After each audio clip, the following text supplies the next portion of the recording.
Boa tarde para quem está aí eventualmente online, né, deixo boa tarde para aqueles que assistiram depois a palestra gravada. Nós vamos dar sequência ao módulo que a gente está trabalhando sobre reencarnação. Queria antecipadamente me desculpar pelo encontro retrasado, que eu tive um problema de saúde, nada grave. Persiste um pouco aí uma, é, um pouco de tosse, a garganta está um pouco arranhada, estou um pouco rouco. Então, até por isso, vamos ver se a gente consegue completar 1 hora hoje, senão a gente faz um pouco menos. E agradecer o Rui, que me substituiu, né, nessa ocasião emergencial. E já sábado passado eu já tinha adiantado, né, que eu, por conta de um compromisso, uma viagem, eu não poderia estar. Então, eu quero retomar, dentro daquela programação que a gente fez, que eu passei depois para o Rui, programação, os tópicos de cada encontro. O de hoje seria reencarnação, espírito e matéria e perispírito. Eu vou trabalhar em torno disso e talvez retome alguma coisa ou outra da, da complexidade que o Rui trabalhou, porque vai servir ali também, alimentar para o que eu quero mencionar e trabalhar um pouco dentro dessa ideia do perispírito da matéria.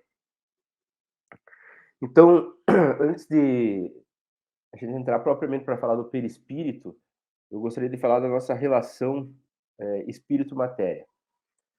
Porque nós, veja, somos seres em essência espirituais. A nossa essência mais profunda, a nossa condição ontológica é espiritual. Né? E por que nós temos que, então, né, sendo seres espirituais, realizar vivências materiais? Não vamos nem pensar na reencarnação, né? Nós temos que fazer várias reencarnações. Às vezes a gente pode questionar, né? A pessoa, poxa, já é tão difícil aqui, tem que voltar, né? Algumas pessoas mais românticas já pensam, poxa, eu quero voltar de novo, né? E penso naquela ideia de encontrar as mesmas pessoas, né? Os mesmos próximos, familiares, ou até quem venha com o intuito mesmo de diversificar. Eu quero voltar, mas voltar num lugar diferente, né? Conhecer outras culturas. Mas a gente sente, no geral, né? Há um peso da vida, ainda muito nessas últimas décadas, por conta desse materialismo exagerado, que faz com que a gente, às vezes, se embrenhe nesse sistema materialista e acaba deixando de lado os valores espirituais, o sentido do exercício da nossa espiritualidade intrínseca a cada um, e isso transforma o mundo, de fato, num mundo mais pesado. Né? A gente vê casos maiores de doenças psicológicas, doenças que até então não existiam, a gente vê começar a aparecer, né? Começaram a catalogar, ou eles começaram a dar laudos ou diagnósticos de doenças que até então não eram comuns.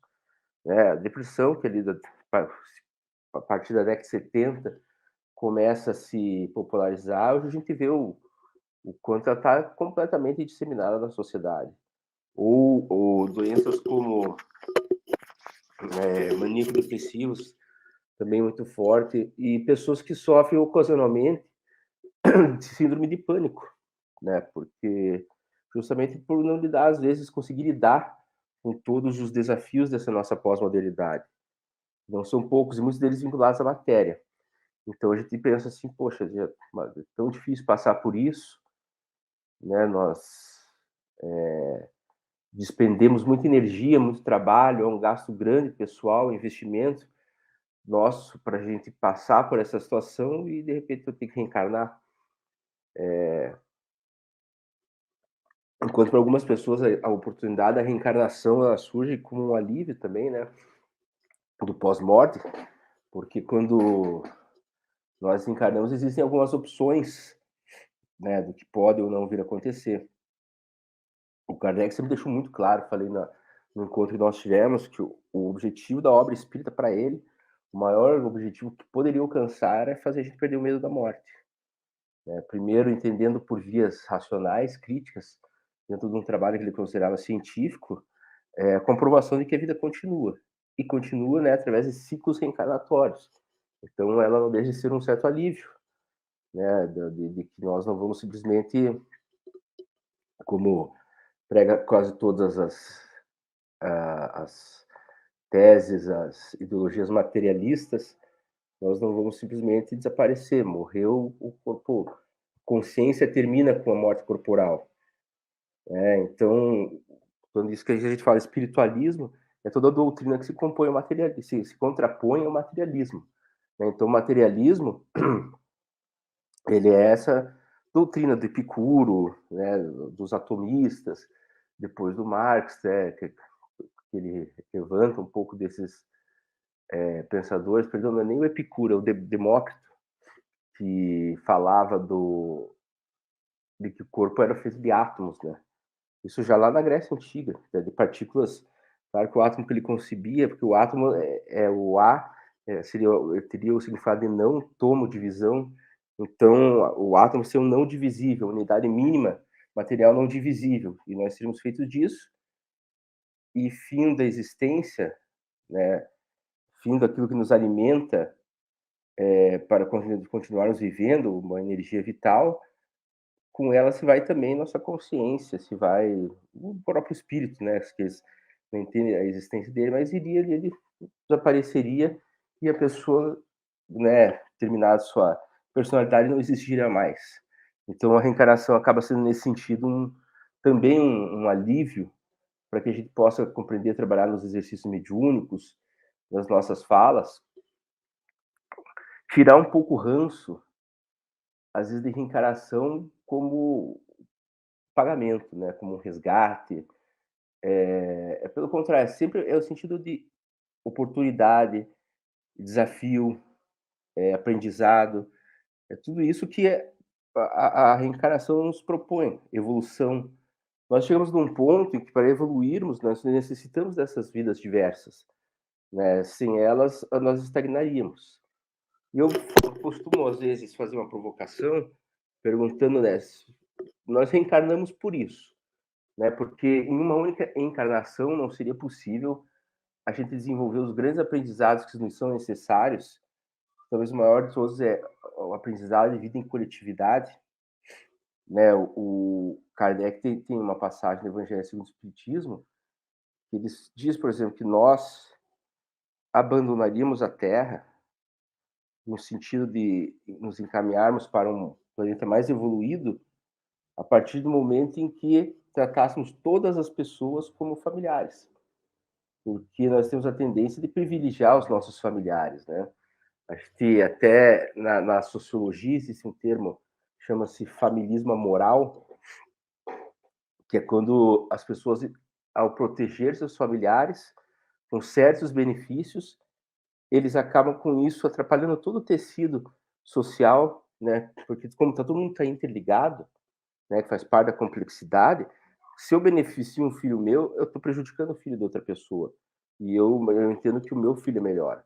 Esse problema aconteceu muito nas guerras. Não sei se foi a Primeira Guerra Mundial, quando Durkheim, por exemplo, percebeu que as famílias das elites nobres, eles pagavam alguns títulos para que seus filhos não fossem convocados para o exército. Ou seja, os demais podem proteger o país, né, os filhos dos outros, mas os seus filhos eles não queriam mantê-los protegidos. E a gente hoje, cada um pode pensar uma série de exemplos, né, de quantas vezes essa proteção excessiva até atrapalha, estraga o desenvolvimento desses indivíduos, né, esse familismo moral. Então, o sentido maior da evolução é nós chegarmos a um ponto de tratarmos todas as pessoas na mesma justiça. Não igual, porque tratar as pessoas igual não é justiça. É tratar cada um do modo que essa pessoa merece, né? A gente dar a cada um o que lhe é de direito, né? O conceito de justiça. A gente tentar compreender as pessoas e tratar de acordo com aquilo que elas necessitam. Então, lógico, isso existe muito aprendizado, tolerância, paciência, e não tem problema, né, que exista tanto, porque existem muitas oportunidades reencarnatórias. E então eu brinco, a gente tem todos esses mecanismos para reencarnar, mas por que de início nós encarnamos? Qual a necessidade de encarnar? Eu digo a primeira vez originária. Isso sem contar que nós viemos já de encarnações, a gente vai entender reencarnação propriamente a partir do ser humano, para nós, até em termos didáticos, e que a gente possa fazer uma divisão clara. Mas o nosso espírito, nosso perispírito, ele já esteve alimentando uma série de outros seres vivos, alimentando no sentido de manter a vida, até porque ele pudesse ter um domínio aprendizado de como lidar, né, com a matéria. Então, eu vou falar um pouco mais adiante ali de como o perispírito reorganiza e organiza o nosso corpo de acordo com a informação genética que recebe, mas ele consegue fazer isso porque ele já organizou várias outras espécies, né, biomas, por exemplo, todo um pequeno ecossistema que antes o perispírito sustentava, hoje ele consegue condensar totalmente no nosso organismo. É claro que isso é uma parte mais abstrata, mas é o que dizem os espíritos, né? Inclusive na frase que o irmão Leocádio recupera, uma frase dos gregos também, que é o espírito dorme na pedra, respira nas plantas, locomove-se nos animais e pensa no homem. E não há nenhuma capacidade dos. Eles falam até a pedra reflete algumas luzes, já tem um poder de reflexão.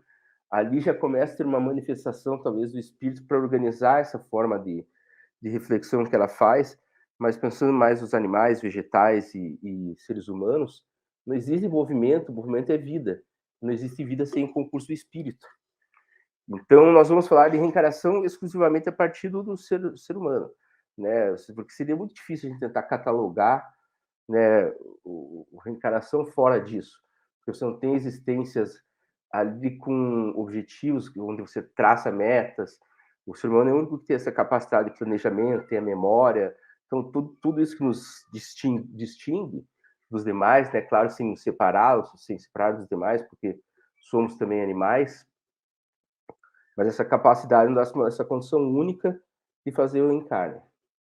E aí isso volta à questão, por que nós encarnamos? Pensando no sentido de que somos seres essencialmente espirituais, né? Como Kardec coloca, está lá no início do livro dos Espíritos, né? Quando ele vai falar sobre os espíritos, como são criados os espíritos, eles são criados simples e ignorantes de todos os tempos, em todos os tempos e a todo tempo, e todos iguais. O que vai nos diferenciar? Nossa trajetória evolutiva.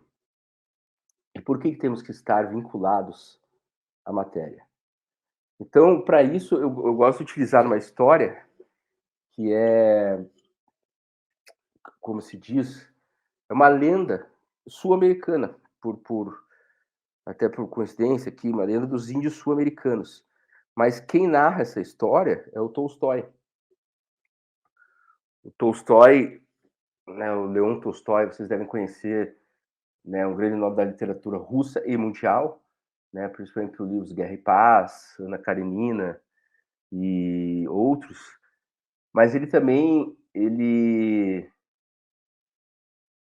para além da obra literária dele, ele também se dedicou muito a uma fé cristã.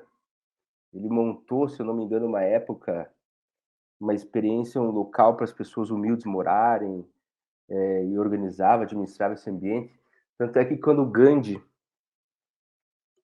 organiza uma dessas comunidades na Índia, ele batiza o ambiente de Tolstói, porque o Tolstói tinha esse sentimento ligado a Cristo muito forte, mas e também muito místico, como é próprio também um pouco da igreja ortodoxa, que trabalha, tem umas questões muito místicas. Mas, de fato, ele recorre a um texto de um povo sul-americano, né, os indígenas sul-americanos, e que eles tinham uma lenda que dizia, mas eu li há muito tempo, esse texto até se encontrava num livro que tinha na livraria da SBE, que é Onde Existe o Amor, Deus Aí Está, livro do Tolstói. São só pequenos contos de fundo cristão. Nesse ele conta que Deus, vendo, né, o quanto era sofrido por seres humanos, algumas dos seus desafios, resolveu que a partir de então ninguém mais ficaria doente. Então ninguém na tribo mais ficou doente. E as pessoas, ao invés de viverem melhor com isso, ele passou a perceber que as pessoas se tornaram mais egoístas. Porque ao não ficarem doentes, ao não temerem a doença, começaram a ter comportamentos cada vez mais radicais, agressivos, começaram a não se ligarem umas com as outras, porque quando eu estou doente, eu dependo de uma rede de pessoas para que eu possa voltar a restabelecer minha saúde. Né? Qualquer coisa, mesmo seja uma rede anônima, se eu estou com uma gripe, a garganta incomodando, eu vou tomar uma Propofol L3, eu dependo das pessoas que fizeram, das pessoas que comercializaram, até que chegasse no terminal ali na farmácia para eu poder comprar. Então, ou doenças mais graves, vou precisar de uma cirurgia, eu preciso diretamente do médico, de uma enfermeira, que vai fazer avaliação, anestesista, né? Nós precisamos dos nossos pais, nós precisamos das pessoas próximas. Em geral, todo mundo, quando fica doente, fica abalado, né? A pessoa fica mais frágil. Diz que menos as mulheres, né? As mulheres são mais fortes. A mulher com 40 graus consegue trabalhar, o homem está dizendo que está se despedindo dos amigos, né? Mas até isso tem uma função, tem uma explicação biológica. Pela condição até da mulher vir a ter o parto, ela é mais forte mesmo, né? Tem mais força biológica, resistência para dor. Então, quando nós homens dizemos que estamos morrendo, é verdade, né? Tem que cuidar de nós, que a gente está sentindo muito mais dor que vocês. Mas falando sério, então nessa tribo parou de existir a dor de modo completo, e o que Deus quis, na verdade, fazer um benefício, ele viu que a coisa se tornou pior. Aí, a partir dali, então, resolveu fazer uma nova intervenção e que as pessoas, a partir dali, não, não sentissem mais fome. E ali também tornou-os mais egoístas novamente. Porque eles se reuniam para caçar, tinha a divisão do trabalho doméstico, né, próprio da época, então as mulheres se reuniam para limpar o produto da caça, depois faziam preparar os alimentos, às vezes tinha ritual de agradecimento. Então, sem esses processos, as pessoas continuaram mais e mais egoístas. E por último, as pessoas não saberiam mais quando iriam morrer. Né? Nós já não sabemos quando nós vamos morrer. Mas ele tornou quase que essas pessoas imortais. E aí ele percebeu, de fato, o estrago que ele havia feito. Né? Que sem essas limitações materiais que a matéria impõe, né? Como eu falei, a gente tem sono, fome, nós temos, eu falei, nós ficamos doentes, nós temos certas necessidades, e elas nos fazem buscarmos um ao outro. Né? Quem sabe isso a gente tem que fazendo um exercício de abstração.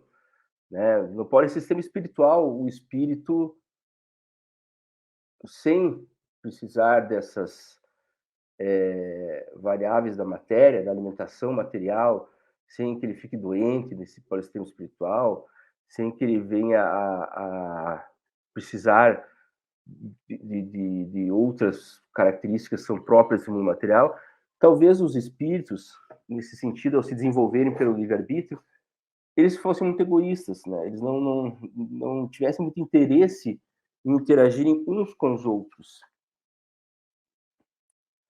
E talvez o exercício de você encarnar, né, no polissistema material, que já é pré-ordenado, já é pré-estruturado a cada espírito, ou seja, o espírito ao encarnar, ele encontra um local que já é pré-constituído a eles, e em que eles vão ter que aprender as regras desse local, a cada encarnação, desde o momento estimular falar, como se portar, como andar, e nesse sentido vão desenvolver aventuras variadas, né? Nós podemos chamar de, a gente poderia dizer, cada um vai passar por problemas, não, a gente fala, cada um vai ter aventuras diferentes, né? Vai nascer numa família diferente, uma concepção familiar diferente, quem sabe vai ter que nascer no orfanato, mas o fato é que as pessoas vão, diante das dificuldades, e como aqui nada se resolve sozinho, no autossuficiência, né, pela complexidade, né, estarmos permanentemente vinculados e ligados, faz com que a gente, de alguma maneira, vá desenvolvendo o pensamento altruísta, né, um pensamento, eu sempre digo, até me repito, né, o irmão Green não gosta que a gente usasse essa expressão, né, quando a gente fala, eu sempre digo, a gente tá datado, né, se eu estou sempre dizendo a mesma coisa. Eu gosto muito de um escritor americano, David Foster Wallace, e ele, num discurso que ele faz, ele é paraninfo ele é professor universitário de letras e foi convidado a ser paraninfo de uma das turmas de formatura, onde ele começa a explicar o que envolve adentrar uma vida adulta, como é também aquela passagem, o rito de passagem da formatura acadêmica também acaba marcando, né, de fato, o início da vida adulta, porque se pressupõe que a partir de então você será responsável pela sua existência material. E ele sempre começa a história contando que existem dois peixes pequenos que vêm nadando num rio, e no sentido contrário tem um peixe maior. E o peixe maior passa por eles e pergunta: bom dia, amigos, como está a água por aí hoje? E eles passam por ele, rindo, os dois menores. Um vira para o outro e pergunta: água? O que é água? E o David Foster Wallace quer explicar com isso que aquilo que nos é mais imediato é aquilo que a gente tende mais a ignorar, porque é tão próximo, tão presente, que a gente acaba não enxergando mais, fica no nosso ponto cego. Uma das coisas, por exemplo, é essa crença de que nós não somos o centro do mundo. Eu já repito, digo, eu acredito que ninguém acredite de fato que é o centro do mundo, né? Mas ela tende a ignorar isso. É tão óbvio que eu não sou o centro do mundo que a gente ignora, porque a gente tende a agir como centro do mundo. Né? Em várias situações, quando eu acho que eu tenho preferência em certos ambientes, quando eu acho que os outros me devem alguma coisa, no sentido de que eu tenho uma importância maior, no sentido de que eu acredito que o tempo fechou e choveu para atrapalhar os meus planos, né? No sentido que as pessoas estão na fila me atrapalhando, as pessoas no trânsito estão todas no mesmo horário, que é o horário que nós todos temos, mas elas estão ali andando devagar para atrapalhar a minha chegada, o meu jantar, e assim por diante. E a gente acaba se irritando, né, de modo desnecessário. Né? O Kardec falava que você ter ódio da pessoa é você tomar o veneno e esperar que ele morra. E é um pouco isso. A gente fica maldizendo as pessoas que estão lá na fila, maldizendo as pessoas que estão no trânsito, maldizendo quem me atrapalha em algum lugar, maldizendo quem atrasa algum trabalho comigo. E no fundo, com essas pessoas não vai acontecer nada. Eu estou alimentando um ódio dentro de mim, né? Eu estou aumentando dentro de mim comportamentos que podem, né, pela prática espiritual, pela eslética do tempo, virem a se solidificar, eu me tornar uma pessoa odiosa. E aí, às vezes, sempre a matéria, os contextos materiais, eles surgem exatamente para suprirem essas nossas deficiências, né? Então, nós não encarnamos ao acaso.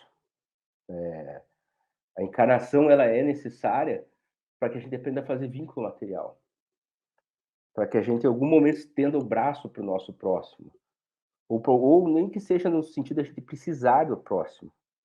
E veja como é difícil, nós temos muitos casos na literatura de pessoas que foram reis, rainhas, e como foi difícil elas se despirem dos papéis sociais.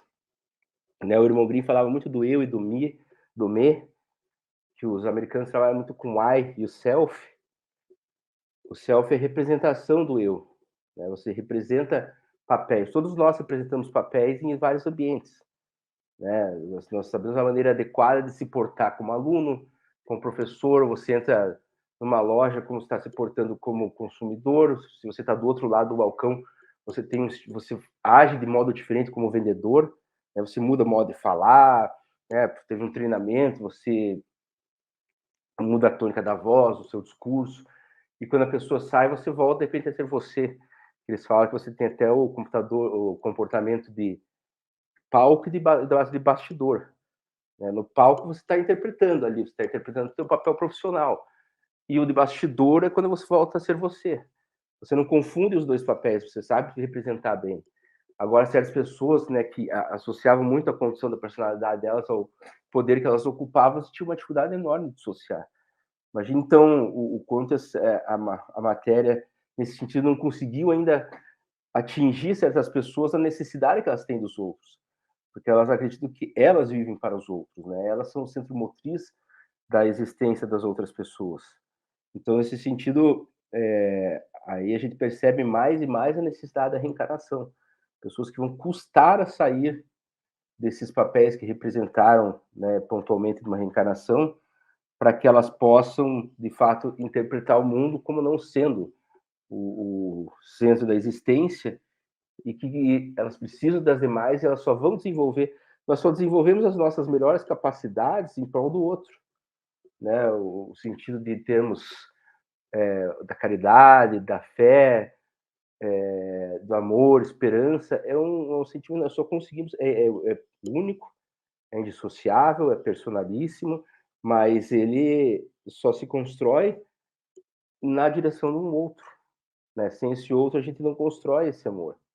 Tem o amor genérico pela natureza, nós podemos ter, né? O amor a Deus, mas em geral, as maiores partes das faculdades é só nessas condições e no contexto material, né? Porque pela fragilidade, né? Como os filósofos e o irmão Green diz, que a matéria está no processo de decadenciação, e essa decadenciação promove as mudanças, que é o que também promove mudanças do clima, que aí nos provocam o aparecimento de algumas doenças, provocam mudanças estruturais da Terra, que de repente é uma tragédia, mas de fato esse mundo em permanente mudança interligado, ele obriga nós também a nos revermos as posições. Né? Quando a gente pega a frase que é atribuída ao Einstein, ele diz que o conceito, se eu não me engano, de ignorância é fazer as mesmas coisas esperando resultados diferentes. Então as pessoas às vezes querem mudar, mas elas continuam repetindo os mesmos comportamentos e esperam que as coisas vão se tornar diferentes dali para frente. Né? Então o mundo ele material ele é muito importante porque ele chacoalha para a gente se obrigar a mudar, né? Nos coloca em condições que se nós não fizermos a mudança a gente vai decadenciar. De fato a gente vai morrer. Né? Quando o médico chega e diz que se você não mudar tua dieta, teus hábitos, você vai diminuir teu capital de vida, você vai morrer mais cedo, é a sinalização da matéria, para você mudar de fato de comportamento. Então, o encarne ele se mostra necessário por isso. Estava mencionando que a reencarnação é um desdobramento lógico da encarnação. Né? Então, se a encarnação ela nos permite toda essa reaproximação, né, ela nos faz um impulso em direção ao outro, né, a reencarnação ela é continuidade desse mecanismo. É lógico que não é possível você resolver tudo, você conseguir alcançar tudo, você expressar todos os seus valores numa encarnação. Então você vai precisar de outras reencarnações. E para isso, nós temos que ter também um certo tempo de preparo, né? Porque a gente tem que ter um feedback, a gente tem que ter uma pausa, a gente tem que fazer uma reflexão de como tem sido a minha trajetória. Né? Até para que eu possa também mudar um pouco os meus comportamentos. E até às vezes ver ambientes que vão sugerir melhores mudanças para aquilo que eu preciso me transformar. Então, quando nós desencarnamos, né, o irmão Grimm fala que a gente trabalha muito do lado de lá, eu imagino que a gente fique também o tempo todo talvez a gente tem que tentar usar analogia com o que é possível, mas em seminários, em palestras, para a gente entenda melhor a função do nosso reencarne, a gente vai ter de fato a consulta, né, o auxílio de espíritos orientadores que vão nos auxiliar a montar o nosso plano reencarnatório, né, para que eu consiga também não montar um plano além daquele que eu vá dar conta, ou também algo muito básico que eu superaria muito fácil. mas nós temos uma equipe que estará lá nos auxiliando e discutindo conosco para realizar esse plano. É claro que quanto mais conhecimento eu tenho, eu sou menos tutelado, né? Se eu ainda estou, digamos, na infância da minha, da, da minha trajetória evolutiva espiritual, né, enquanto espírito humano, provável que a gente domine pouco as nossas emoções, a gente consiga dominar pouco o instinto da matéria quando encarnado, e aí, normalmente, a gente é mais tutelado, os outros, quem sabe, escolhem os planos por nós. Nós não teríamos liberdade para escolher aquilo que nós gostaríamos de fazer. Então, essa toda mágica, né? Mágica, né? Perdão a palavra, porque não é mágico, que esse processo nunca pode ser mágico, né? Porque ele tem uma lógica, ele é feito através de um processo, inclusive, de ser avaliado filosoficamente, cientificamente. Mas eu digo no sentido até romântico, mas o quanto é bonito isso, né? A gente mostrar que está sempre dependendo das outras pessoas. Nós somos seres dependentes o tempo todo dos outros. E até o Rui falou, né, mencionou nas aulas passadas sobre complexidade. Nós também temos leis que nos protegem e sensibilizam, né, que são leis de auto-ecotransformação, leis de trans-auto-ecotransformação e trans-auto-ecoadministração dos sistemas vivos, né, e a trans-auto-eco-organização dos sistemas vivos. O que quer dizer isso? A lei de trans-auto-eco-organização dos sistemas vivos, eles organizam o espaço de vários indivíduos que têm o livre-arbítrio, mas existe uma lei maior que faz com que o espaço ele nunca possa ser corrompido, totalmente destruído ou desfeito por aqueles indivíduos, porque eles vão recompor aquilo, a lei vai trazer um espírito diferente para organizar aquilo, para fazer uma mudança plástica do ambiente, vai fazer uma plasticidade do ambiente. Eles vão sempre, né, vai haver a inteligência, vai recompor situações, desafios, limites e eventualmente até intervenção de outros, para que você não desequilibre aquele ambiente. O ambiente seja sempre pelo menos um ambiente de equilíbrio. Assim como a trans-auto-eco-organização dos sistemas vivos, pense o nosso organismo, nosso corpo como um sistema vivo. Ele também é protegido, né, um sistema. É evidente que nós temos, por conta da limitação biológica, que nós temos essas possibilidades de ficar doente, mas, no geral, nós somos sensibilizados o tempo todo para a organização do nosso corpo. E somos sinalizados, inclusive, através das nossas intuições. Né? Essas leis, elas nos intuem o tempo todo. Nós, às vezes, não prestamos atenção nessas intuições, porque a gente se deixou sobrecarregar demais por informações do mundo exterior, que a gente acabou perdendo a capacidade de ouvir o interior, ouvir o nosso interior. Para algumas pessoas é muito difícil ter que sair da cidade e ir para o campo, porque lá elas estão em ambientes mais vazios, né? Elas vão dormir em casas provavelmente distantes, e às vezes elas vão ter que se encontrar consigo mesmas. E aí é um choque, porque aí é barulho. Ela não aprendeu a dominar o interior dela, aquilo que veio para ajudar, aquilo que veio para ligar os demais, né? Então, tem quando a gente fala do sistema vivo, ele não prioriza um ou outro órgão, ele prioriza também toda a coletividade. Assim como a trans-auto-eco-organização não vai priorizar um ou outro indivíduo, ele prioriza a saúde do meio, a preservação do ambiente, né, nesse sentido coletivo. Estarmos todos ligados, e eles têm que fazer formas de que pessoas sejam intuídas para agir de maneira diferente, ou algo diferente apareça ali para que eles consigam suprir de alguma forma suas limitações, porque não há problema, não há nada, desafio nenhum que o ser humano futuramente não se prontifique para resolver. Mas nós necessitamos dessas leis, né? Nós estamos vinculadas a essas duas leis. E aí, aproveitando já para falar um pouco do perispírito, que era a parte que eu deixei para o final mesmo, para Não tenha menos coisas para falar, tem bastante coisas, mas eu não vou tentar trabalhar da fisiologia dele. Mas como eu já vi, eu sei que o professor Raul trabalha bem essa parte. O que nós temos do perispírito, ele é como nós podemos dizer, ele é uma substância semimaterial e que faz o vínculo do espírito com o corpo, né? Como se o corpo, se o espírito ele não consegue se vincular diretamente ao corpo, a não ser pelo perispírito. O perispírito ele seria o invólucro do espírito. Tem um filósofo, já morreu há muito tempo, carioca, se não me engano, bastante importante,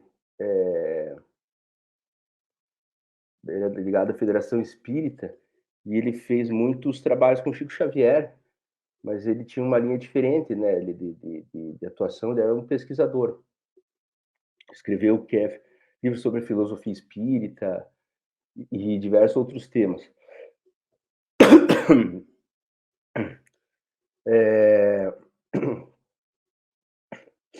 Eu sei que ele tem um livro da filosofia espírita que ele fala, ele usa uma figura talvez um pouco, né, forte, assim, analogia, mas ele como se eu preciso mergulhar a altas profundidades, né?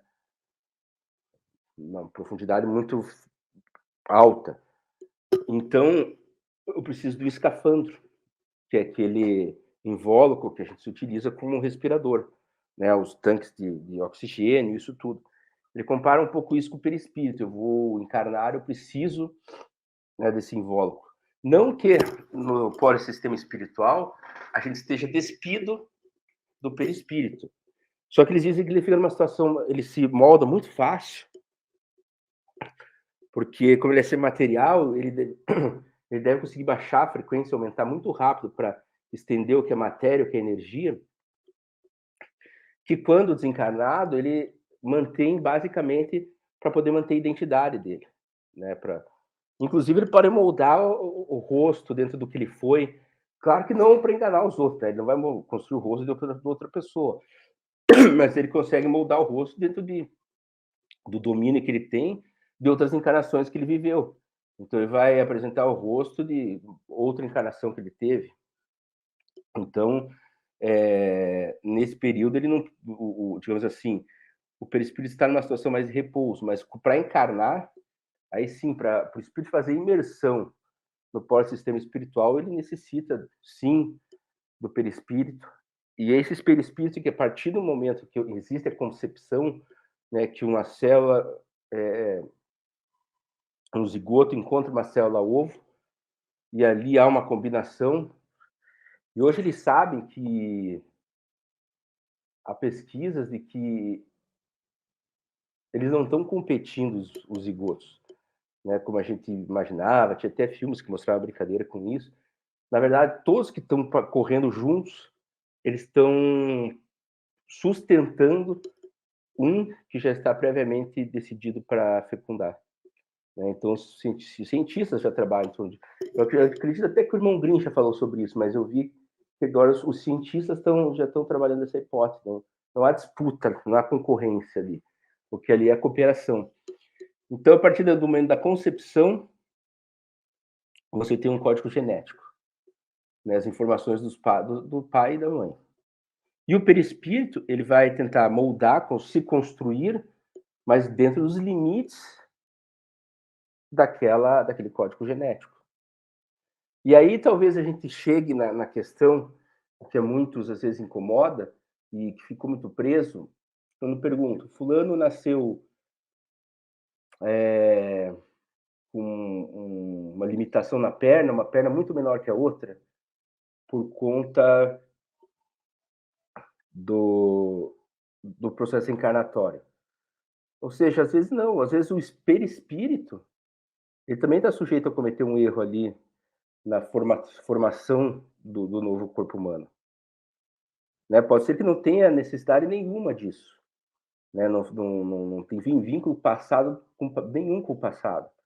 Às vezes, na hora de manipular o código genético, ou mesmo o código genético do pai pode vir falhado com essa informação, ou da mãe, e aí ele não consegue construir adequadamente, e ele forma aí a criança, mas com uma perna menor que a outra. Né? São questões muito amplas, muito complexas, sutis, para a gente conseguir categorizar, né, o porquê que as pessoas vêm assim.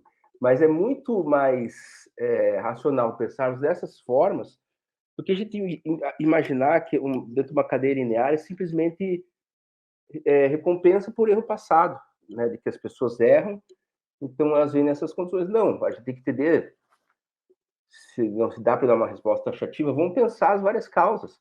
Vejam, no século XX, quantas e quantas crianças estavam nascendo com talidomida, né? Era reencarnatório, até descobriram que era um remédio que a mulher tomava durante a gestação que estava causando a talidomida.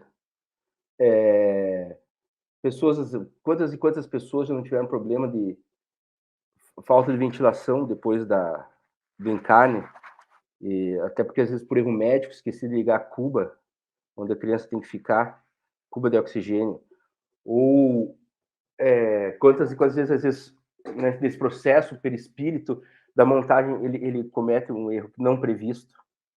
Às vezes pode ser que sim, a pessoa escolheu como desafio uma limitação, porque quem sabe ela percebe que, mas é sempre no sentido de aprendizado, a gente tem que ter sempre, olhar o viés do aprendizado, nunca olhar no sentido de dor, de pagamento, de resgate, nada disso. Às vezes a pessoa pode sentir que ela se dedicou muito nas últimas encarnações, porque ela não consegue, é impaciente, ao exercício intelectual. E às vezes, porque não ela monta no planejamento dela, né, que ela venha com certos problemas de imobilidade, né, uma paraplegia ou coisas assim, para que ela tenha que se dedicar à leitura, sensibilizar no ambiente aí que seja sensibilizado à leitura, né? A questão que fica muito polêmica é que ponto, de fato, um, um perispírito pode ser, numa determinada encarnação, prejudicado, ou seja, a pessoa consegue agredir de tal forma o perispírito que ele não tenha tempo de se regenerar para uma próxima encarnação, aí sim carregue as marcas desse problema que você ocasionou. Né? Por isso, em média, a gente está entre 70 e 80 anos para reencarnar. Talvez por isso, porque o perispírito também tem que se refazer.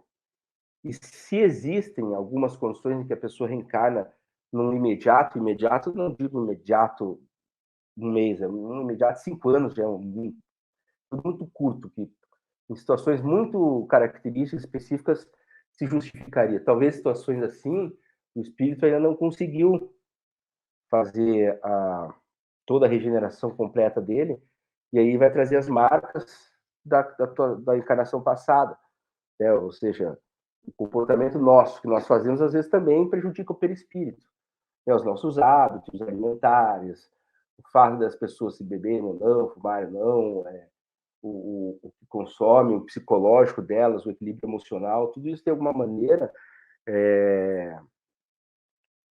acaba de alguma forma também agredindo o perispírito. O fato de sofrer um acidente muito forte vai fazer com que ele tenha que se recompor. Mas isso a gente entra numa linha muito tênue porque é muito difícil explicar, porque a gente tem poucas informações, né? Nós ainda não temos uma prova definitiva, um campo, uma máquina que você entra lá e você veja o perispírito. Né? Não, o perispírito ele compõe, como eu falei, esse nosso voto, essas informações, e acredito que se estende até o nosso campo de ação, para aquilo que a gente pensa, aquilo que a gente imagina, que fica em torno de nós. Né? Então, durante muito tempo no século XIX, quando eles conseguiam tirar fotos dos espíritos, era o perispírito materializado, né? Não era que dava uma característica do espírito, né? O espírito está, de certa forma, restrito àquela forma moldada pelo perispírito. Mas o que eu digo é para a gente tentar pensar de modo mais amplo por que as questões que nos aparecem. E, a partir disso, pensar que são sempre desafios, né? São sempre motivadores para o nosso aprendizado. Assim, se a gente, da mesma forma, imaginar por que eu nasci na família que eu nasci, talvez eu não tivesse condições de nascer em outras famílias. né? Ou por que eu nasci no país que eu nasci. E às vezes eu falo, puxa, eu tenho tanto afinidade com a Áustria, Viena, por que eu estou aqui em Curitiba? Porque você tem aqui mais oportunidades, às vezes, de contribuir e aprender. Porque uma via de mão dupla, você não vem somente para aprendizado, você vem também para ensinar, justamente para desenvolver esse lado solidário, de preparar os demais. Então, nós ensinamos muito. Então, eles vão ver um local que é precário naquilo que nós temos domínio de informações. E aí ali nós vamos encarnar, e sempre alguém vai reconhecer uma pessoa muito alegre, às vezes num ambiente muito pesado, triste, nasce uma pessoa que veio com a alegria, né, que é falta ali, que ali é escassa, para contribuir com as pessoas, né, para tornar as pessoas um pouco mais alegres, né, tornar o trabalho, as dificuldades que elas estão passando um pouco mais amenas. Mas o perispírito, nesse sentido, a gente não pode imaginar que ele vai causar ou não, pode vir a causar ou não, algumas falhas que nós venhamos a ter. A gente tem que entender, primeiro, se livrar o irmão Leocádio falava muito dos males, por exemplo, de você criar um filho num colégio católico. Principalmente porque eles têm, dentro da ideologia deles, trabalham muito forte com o aspecto de culpa e medo. Então nós temos que perder um pouco essa questão de culpa. E que se a gente nasceu assim, a gente tem alguma culpa. Né? Eu nasci com um problema leve, problema mental, ou nasci com um problema cardíaco, desde cedo eu tive que fazer cirurgias. Meu passado, de repente, eu me senti culpado porque fui eu que causei isso. E às vezes a coisa é tão, sabe, mal interpretada, e às vezes a coisa até é feita por má fé. Vocês devem ter visto quando teve o acidente da Boate Kiss, o quando já surgiu em seguida médiums dizendo que essas jovens mortos lá, eles participaram, eram nazistas em outra encarnação. Quer dizer, um pai já está sofrendo porque o filho morreu, vai procurar um alento, ainda ouve que o filho dele foi nazista em outra encarnação, ou que estava em Roma, passando de biga por cima das pessoas no Coliseu, sabe? Coisas que primeiro que essas memórias, essas são pertencentes a cada um, individuais a cada um, e a pessoa que conhece. E se eventualmente alguém tem, por ter vivido junto, tem uma mínima capacidade de saber um pouco do meu passado, por questão ética e espiritual, né, uma questão moral, cabe a ela se reservar não falar sobre o meu passado. Então, aliás, é um absurdo dizer isso, né? Que uma pessoa foi nazista, qual o ganho? Pensem, ela vem aqui para melhorar. Se a pessoa estava no exército nazista, tinham aqueles que, inclusive, se deixaram levar. Tinha alguns que nem se comprometiam direito com a ideologia. Tinha alguns que viram o país crescer, de repente o país assolado lá por inflação, e passaram a acreditar naquela ideologia. Né? Não que eles também não soubessem de fato o que estava acontecendo ali com os judeus, né? Deixa também fazer olhos, fazer pouco caso, ou eles tiveram de algum modo fingir que não estava acontecendo, mas eles estavam juntos, comprometidos para sustentar atrocidades.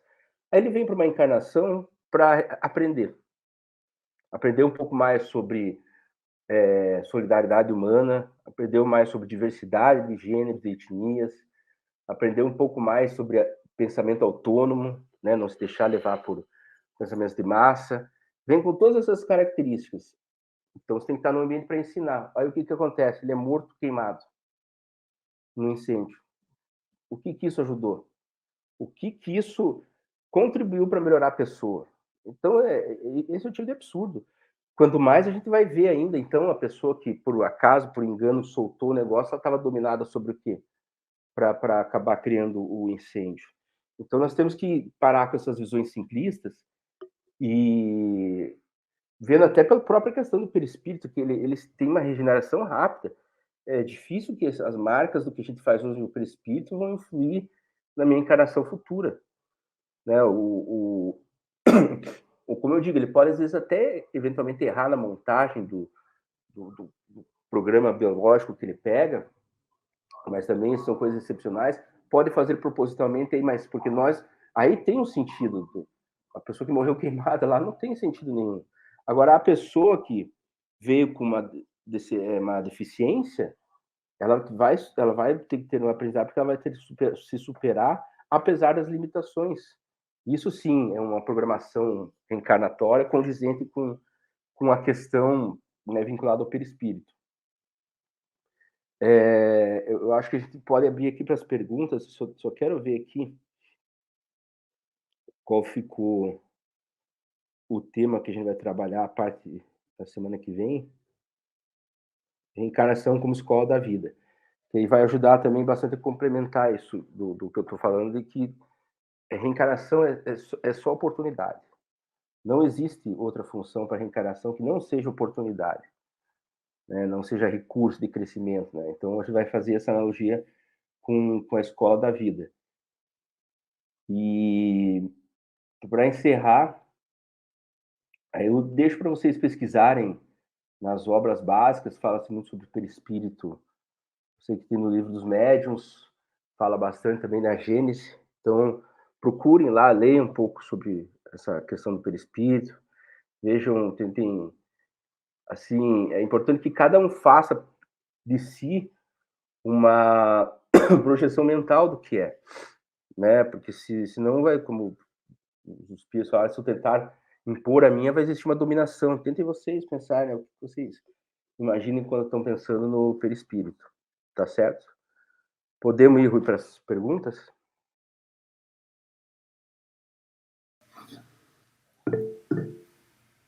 Cristiane.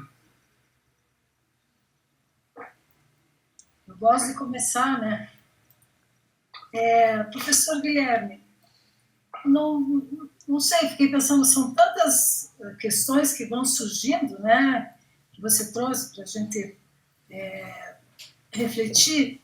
Para mim ficou muito forte, assim, numa síntese desse design reencarnatório, como se dá, a lei do amor, né? Porque por trás de toda essa de um propósito, né? Você falou, e eu não tinha pensado a dimensão disso que é, porque ela define realmente as nossas escolhas, e essa ideia de que sempre passa pelo outro, pelo contraditório, pelo que não, que está além de nós mesmos, né? Mesmo que o autoconhecimento seja importante, me parece que essa lei do amor ela permeia todo esse caminho que vai traçar esse design. Ficou muito forte isso para mim. E uma outra questão que me veio, eu só estou expondo assim, que me veio de reflexão mais forte, né, mais evidente, talvez já tenha sido dito, né, não é bem em forma de pergunta, é a ideia desse desafio. Eu me lembrei da Ieda, nossa colega, né, querida, que ela sempre dizia assim, Cris, nós temos que estar preparados para o que der e vier, sabe assim? A ideia é assim, temos que estar pronto, né? E, então, essa ideia que o quanto a cultura não nos prepara, a gente fica muito acomodado nesse entendimento dessa mudança e desse preparo para a permanente mudança e para estar preparado, né, para isso. Então, a cultura realmente nos desloca dessa lógica, né, da evolução reencarnatória mesmo. Então, pensei um pouco nisso aí. Acho que é um pouco por aí mesmo, Amor. Como eu falei, a cultura nossa materialista, essa nossa cultura materialista, né, a cultura de massas, ela vai sempre enfatizar o indivíduo, né, ao invés do grupo, vai enfatizar a competição ao invés da cooperação, né? Então, enfatiza nas pessoas o desejo por poder, glória, eternidade, né? Coisas que, de fato, quando elas atingem isso, elas continuam infelizes, né? Pelo contrário, só faz sofrer mais, né? A pessoa que que é obcecada por poder. Quanto mais ela nunca vai ter poder limitado, quanto mais poder ela tem, mais ela acredita que precisa de poder, e ela vai pega casos como o Stalin, que era, chegou no momento, era uma das pessoas mais poderosas do mundo, mas ele, quando ele ia para a dacha dele, ele dormia num quarto subterrâneo lá, escondido, com medo da conspiração dos demais. Ele chegou a tal ponto de ter tamanho poder que ele achava que estavam conspirando permanentemente contra ele. Então ele tinha uma tamanha ganância pelo poder que ele começou a criar inimigos, fantasmas para ele. Então é um pouco por aí. A nossa cultura tem culturas que começam a se transformar um pouco quando a gente fala trabalhar a pedagogia da cultura, esse envolvimento um pouco maior nosso com o planeta, com os demais, com os outros. Eu acredito que é um pouco por aqui que passa o nosso aprendizado, né? É a gente aprender a criar vínculos e relações com os outros, né? Não por acaso a gente tem, né?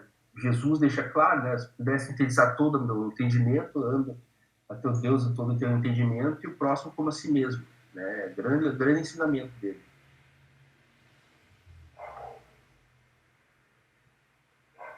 Obrigada, professor. Por nada. Mais alguém? Rosângela. Eu fiquei assim, boa tarde para todos, né? Boa tarde, Guilherme. Boa tarde. Eu fiquei assim, pensando também, né, enquanto você falava, enquanto que a gente tem assim, dentro do espiritismo, parece que às vezes chamaria de folclore, mas existe assim eu não sei como é que eu poderia chamar, né? Que fica assim os livros, você foi isso na outra encarnação, que acaba alimentando muito essa questão da gente, você foi na outra encarnação, você foi um rei na outra encarnação. Você fica uma coisa assim, sabe, muito, muito fictícia, né? Muito fora do que seria realmente a proposta da reencarnação. E às vezes você fica viajando nessas questões, e dentro do espiritismo a gente encontra muito isso, né? E assim, pelo menos assim, a nível de reflexão me veio isso. Mas me lembro também que uma vez o professor Mauri falou, né, numa das palestras no Rio, que ainda que seja dessa forma de novela, de filmes, né, ainda dessa forma assim, entre aspas, folclórica, né, ou cheia de mitos, as pessoas já tinham uma noção, né, de reencarnação, já tinham ouvido falar em reencarnação, né. Eu queria que você abordasse um pouco essa questão, né, que até quando, né, a gente vai continuar com essa... Porque às vezes as pessoas brincam, na outra encarnação se foi isso, mas a gente vê que existe a brincadeira, mas também existe algum fundo, né, de pelo menos de pensar se existe ou não uma outra oportunidade, enfim, né? Obrigada. Por nada. O Brasil, por exemplo, é um país ainda majoritariamente católico. Não sei, tem que guardar o próximo censo, aí, ver como está o crescimento das igrejas evangélicas, mas a gente tem uma expressividade de católicos, né, pelo menos autoafirmados no Brasil, e quando questionados, por exemplo, se acreditam em reencarnação, mais de 50% das pessoas acreditam. Então, são todos católicos pagãos, né? Estão acreditando aí na reencarnação, porque ela realmente, por mais que tenha vindo por meio de filmes, romances, né, novelas, mas no nosso imaginário como a reencarnação faz parte, né? As pessoas repetem o tempo todo assim, elas falam se Deus quiser, né, coisas, essas expressões normais, religiosas, a pessoa também sempre pensa, quando eu reencarnar, ou na próxima vez, eu não quero vir, da próxima vez que eu não venha com o ruim. As pessoas costumam falar coisas assim, né? Mas é um momento, se a gente tem pelo menos essa especificidade, essa disseminação da encarnação, era já um momento de a gente fazer uma análise mais crítica dela, né? E, infelizmente, não é proposta, porque a encarnação com esse mote romântico, ele tem público, né? A gente vê, assim, há muito tempo que eu sei que teve uma novela espírita, há algum tempo, não faz tanto tempo, mas eu lembro que o tema eram dois jovens que morriam no século XIX e estavam tentando se reencontrar no século XX. Então, são coisas que estão sempre se repetindo. E a SBE tem uma função importante nisso, mas a gente tem que conseguir espraiar o nosso trabalho, divulgar, colocar ele dessa maneira mais crítica, a gente tem que fazer ter um compromisso importante em todos nós, né, cada um nos seus núcleos aí, em mudar um pouco a mentalidade do entendimento da reencarnação. O professor falava também, né, que ele não queria, ele falou assim, se eu fosse reencarnar, não queria reencarnar como rei, como rainha, porque é terrível, assim, pela responsabilidade, né, porque às vezes a pessoa acha que aquilo é maravilhoso, né, e não é bem assim, né. Então ele brincava, mas ele fala, eu já várias vezes eu vi ele falar, não vou reencarnar como rei nem como rainha, né, porque eu estava assistindo, não sei se alguém assistiu aquela série The Crown, que é a coroa. Assisti. Vocês vejam que a menina, a Rainha Elizabeth, desde cedo foi preparada por uma série de circunstâncias, né? O rei, que era o direito, né? O legítimo, abdicou para casar com uma plebeia, né? Alguém que não era nobreza. O irmão assumiu sem interesse ali numa emergência, que é para conduzir o país, morre cedo, e a menina foi desde que o pai assumiu, ela já começa a estar separada das demais. Não vai mais à escola, tem aulas particulares, não pode vestir o que quer, não pode ir onde quer. É uma vida terrível, é uma vida de trilhos, como dizia o irmão do Cássio, né? Você vai viver em trilhos, né? Porque você não pode fugir daquilo, da expectativa dos demais. Você fala, você não é mais você é coroa. Então a pessoa perde muito das vontades dela. Mas é um aprendizado gigante, porque você colocar os teus desejos de lado em prol de um objetivo ali, teoricamente maior, manter a união da Inglaterra, é um enorme aprendizado. Mas uma renúncia, né? Sim, mas teve no passado aí imperadores, reis, que não queriam isso, eles dominavam, não queriam saber de enturragem, eles que mandavam e pronto. Né? E esses eram terríveis. E esses foram mais difíceis de conseguir depois você fazer com que eles reconhecessem que aquilo lá foi uma passagem, né? Um papel. Não sei se você chegou a ouvir falar, a Carolina Maria de Jesus, aquela senhora, né, que publicou os livros, no meio espírita eles falam que ela foi uma rainha, né, na outra encarnação. Então ela veio, né, nessa condição paupérrima, né, porque na outra encarnação... Isso eu acho meio assim, eu falo que é folclore, né, porque... Enfim, pode até ser, né? A gente não sabe, né? Mas ela sempre recomendou, o professor Mauri nas aulas sempre recomendou o livro dela, né? Que a gente fizesse resenha, os professores passassem para a gente fazer resenha. Tem um dado interessante que ela estudou no colégio do Eurípides Barçanufo, em Minas. Ela estudou no colégio espírita, né? Eu não sei qual que é o objetivo ali dos espíritos, claro, fora a resiliência da personagem, né, da mulher que viveu aquilo, mas a gente não sabe, né, se foi ou não. A gente não sabe, né, mas é que a gente vê, né, as pessoas falarem, ela foi uma rainha. Também, se foi, também, se não foi, também é secundário, né. É o exemplo que ela deixou agora, né. Com certeza. A trajetória atual dela, né. Esse tipo de interpretação é muito recorrente, né? Eu lembro quando o Tancredo Neves foi eleito no colégio eleitoral e logo em seguida ele ficou doente, né? E depois desencarnou, não pôde nem assumir a presidência. Na mesma época publicaram um livro chamado Inconfidências de um Inconfidente, né? E já diziam que o Tancredo tinha passado por aquele desafio de ficar doente, de verticulite, infecção, aquelas coisas todas, porque ele tinha sido, na encarnação passada, ou alguma encarnação, o Joaquim Silvério dos Reis, que entregou todo mundo lá, né? E traiu Tiradentes, essas coisas todas. Então, as pessoas já procuram uma relação de nexo, de causa e efeito, uma visão mecânica, né? Se ele está assim é porque foi assado, né? Não sei se o que a Carolina Maria de Jesus foi em vidas pregressas, né? Ela deve ter tido alguma experiência que a capacitou a ter esse tirocínio, né? Essa percepção da realidade e mesmo com dificuldades registrar isso, né? Ela foi muito ajudada pelo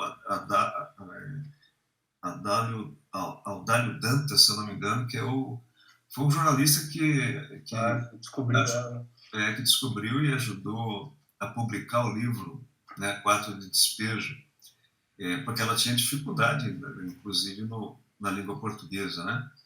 Mas nós não podemos esquecer que as pessoas que estão na situação que ela se encontrava tem muito a ver com a forma como a nossa sociedade trata os seus cidadãos, né? Porque não estou falando de caridade distributiva, não estou falando isso, estou falando de uma desigualdade brutal de acesso aos bens sociais mínimos que dão dignidade à vida das pessoas, né? E isso não é um problema reencarnatório, isso é um problema de escolha, né? de decisão. Veja, nós temos aí um desperdício de recursos públicos que vão, ao invés de usá-los, o mais visível é a corrupção, né? E que deixam de chegar onde deveriam chegar: escolas públicas de melhor qualidade, professores melhor remunerados, saúde pública básica, pelo menos, acessível, né?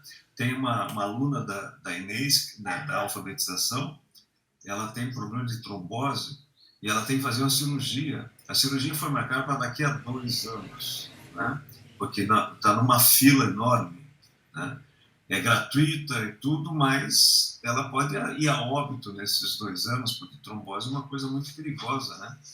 Então, tudo isso tem a ver com decisões do livre-arbítrio das elites, né? Em todos os sentidos. Não estou falando só das pessoas, dos empresários, não. Estou falando da sociedade como um todo, né? Principalmente do segmento público, né? do nosso país. Então, uma questão é fácil você justificar, né? Só te cortar, mas tem uma questão reencarnatória aí. Por algum motivo, nós reencarnamos no Brasil, né? E a gente tem a missão de contribuir para melhorar esse quadro, né? É uma grande oportunidade a gente que reencarnou no Brasil. Né? Porque reencarnar na Suíça é fácil. Lá eles estão tão...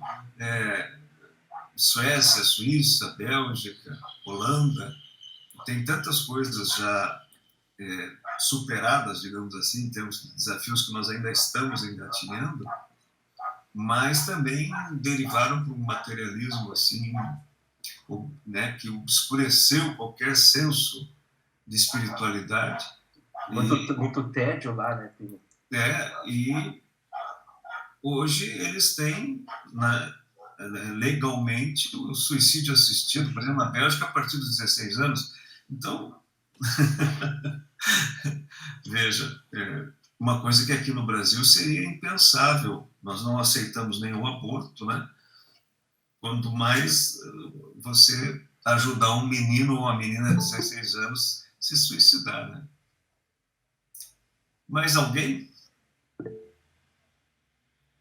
Enquanto o Arion quer falar. Diga, Arion.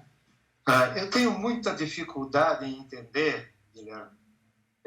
Desencarno, levo 80 anos para reencarnar de novo. Desencarno, estou aprendendo, estou fazendo o crescimento. Depois eu vou encarnar e encarno num casal, digamos, 2 alcoólatras ou 2 drogaditos. Como é que explica isso? Um pouco de frequência também, né? A gente tem o planejamento todo e aí a frequência do espírito eu sempre falo, né? O Mungui sempre falava. No momento da concepção, a frequência do casal atrai a frequência do reencarnante, né? Então não é muito ao acaso que a pessoa vai encarnar num ambiente desse. E aí a gente tem que olhar também pela situação. Vai gerar aprendizado. Ela vai crescer num ambiente mais hostil, provavelmente depois vai ter que se construir sozinha. E se existem ainda esses comportamentos do planeta Terra também, porque existe uma sustentação para isso. E essa pessoa ainda está num certo desequilíbrio para ter que vir encarnar nesse ambiente. Parece, né, contraditório, porque de repente deveria uma criança melhor para lá, para para auxiliar, mas aí uma questão até da própria lei material, não tem frequência, não faz vínculo, não faz a sintonia. Mas ela devia dizer, olha, se é para reencarnar assim, eu não quero reencarnar. Mas a filha diz que a filha, neste ambiente, não. A filha é tão grande que o pessoal vai para onde vem. Mas pode ser missão, né? Vamos pegar o exemplo do Steve Jobs. Steve Jobs, né, é um grande pontual que trouxe, é o criador da Apple e de todas a concepção dessas facilidades que nós temos hoje, né? O smartphone, o iPad, essas coisas todas, né? Que essas concepções todas vieram da cabeça dele. Ele reencarna num casal que simplesmente o rejeitaram, né? E não sei se eram drogados, o que era. Não quiseram, ele foi para doação. E aí foi criado por uma família adotiva, mas que deu muito carinho, muito amor a ele e tal. E ele fez o que fez, né? Era um espírito difícil, gênio difícil, né? Era assim até um pouco insuportável trabalhar no mesmo ambiente. Por exemplo, ele não fazia o banho porque ele achava que não precisava, porque ele era vegano. Comia maçã só. Hein? Tinha uma época que ele só comia maçã e achava que não ia dar odor, não ia dar cheiro. Então, ele é uma pessoa difícil, mas obstinado em fazer aquilo que veio fazer, né? Então, é muito difícil, sabe, Ariel, a gente ter alguma explicação simplista de uma questão tão complexa, né?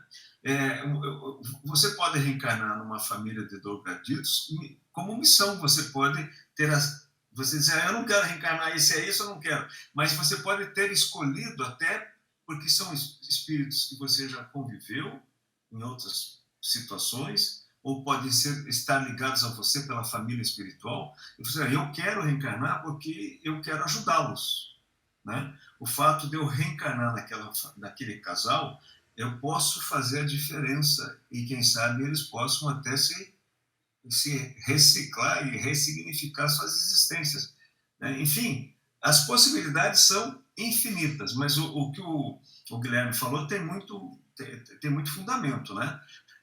Todo reencarne está vinculado à frequência, mas eu penso, tem as exceções onde espíritos missionariamente pedem, fazem uma solicitação aos espíritos superiores para reencarnar naquela família com esse objetivo. O irmão Grimm contou uma certa vez que durante a Segunda Guerra Mundial ele estava afastado da Terra. Ele estava numa outra missão, não sei, né? E aí, quando ele retorna logo no pós-guerra e vê a Alemanha totalmente destruída, né, virado num escombro só, ele pediu para reencarnar. Ele queria reencarnar para ajudar a reconstruir a Alemanha. Ele tinha um vínculo muito forte com a cultura germânica, né? Porque foi a última encarnação dele, onde ele produziu toda aquela literatura infantil, mas também a primeira gramática da língua germânica, que foi a base da unificação dos povos germânicos, né? E aí os espíritos superiores não autorizaram, porque ele tinha essa missão, né? E nós temos que agradecer aos espíritos superiores, porque fomos beneficiados por esse não reencarne do irmão Grimm, mas ele queria reencarnar, porque ele queria dar uma contribuição para reconstruir, né? Porque ele ficou chocado, assim, modo de dizer, que os espíritos têm uma forma diferente de reagir do que a nossa, mas de ver a Alemanha naquela situação, né? Mas enquanto vocês falavam a Rosana já citou o professor Mauri, certa vez ele contou para nós o seguinte, ele falou brincando com o Dr. Leocádio, dizendo assim, Dr. Leocádio, se eu tiver que reencarnar de novo, eu quero saber onde é que o senhor vai estar, que eu quero reencarnar do outro lado do planeta. Ele disse que o Dr. Leocádio fez uma expressão assim de quem não gostou da piada. Ele falou uma vez para mim isso, aí eu falei, professor, eu já quero saber para onde o senhor vai. Eu não vou perguntar. Mas, veja, Rogério, ele falava brincando que que rei, rainha, tem muita responsabilidade, mas será que são responsabilidades maiores do que as que ele recebeu na sua encarnação? Ah, sim, né? Também é. Ele brincou com o demônio cara porque a reencarnação dele foi uma reencarnação extremamente difícil, mas ele tinha prontidão para executá-la, né? Mas veja, desde os 2 anos, vocês viram lá aquele vídeo que nós fizemos, de homenagem a ele, né? Quem de nós se imagina com 5 anos atendendo pessoas vendo espíritos, no paiol, nos fundos da residência dos pais, com 5 anos de idade, né? E vendo espíritos, né? E vendo espíritos desde os 2 anos, que ele lembra, só vai descobrir que eram espíritos com 9 anos, né? E para os pais também, né? Hein? Para os pais também devia ter sido difícil, né? Muito difícil. Muito difícil. A Jamile, que era muito amiga da mãe dele, e elas conversavam muito, e a mãe do Mauri contava que foi muito difícil. Tanto é que eles achavam que ele tinha algum distúrbio, levaram ele para o psiquiatra em São Paulo, né? Com 3 ou 4 anos, e o psiquiatra, parece que, se eu não me engano, o Dr. Leocádio se manifestou e conversou com o psiquiatra, e o psiquiatra chamou o avô, não chamou o pai que levou ele, né? Ou foi o avô, não me lembro. E disse, olha, o problema dele não é psiquiátrico, é mediúnico. Levem lá no Dr. Luiz Parigô, lá em Curitiba, que ele vai entender o que está acontecendo. O Luiz Parigô era um grande médium, que foi pai do ex-governador aqui do Paraná, né, o Parigô de Souza, que foi governador nos anos 70, né? E, então, imagina, ele com 13 anos sai de casa porque a família tinha algumas restrições, aqueles atendimentos, a família dele era ligada à elite, essas coisas, né? E ele vem morar aqui na Vila Tingui, na época era um descampado, aluga uma casa com 13 anos de idade, começa a dar aulas particulares para se sustentar. E eu fico pensando, eu volto aos meus 13 anos e fico pensando, eu não teria condições de fazer isso, nem prontidão para fazer isso. Né? Eu estava brincando de boneca. Com 13. Mais alguma coisa, pessoal? Diga, Cristiane. Eu fiquei pensando na concepção de reencarnação. Os espíritos nos trazem metáforas sobre a eternidade permanentemente. E eu penso assim, será que nós vamos alcançar esse entendimento um dia, né? E, de repente, em vez de buscar argumentações, a gente possa entender que o caminho é uma coisa só, né? A separação da vida e da morte, né? No sentido mais filosófico mesmo, ela não se dá porque o espírito é sempre o mesmo, permanente, não vai mudar muita coisa depois, né? Mas é um sentido de continuidade, né? Permanente. Esse entendimento, não sei, é difícil para nós, quando a gente está do lado de cá.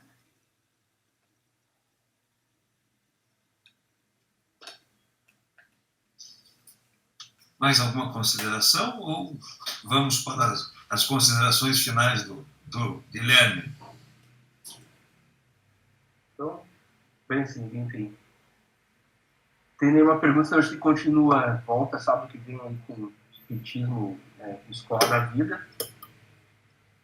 E como eu falei, deixar para vocês aí exercício de procurar dar uma lida sobre o espírito, né, nas obras básicas.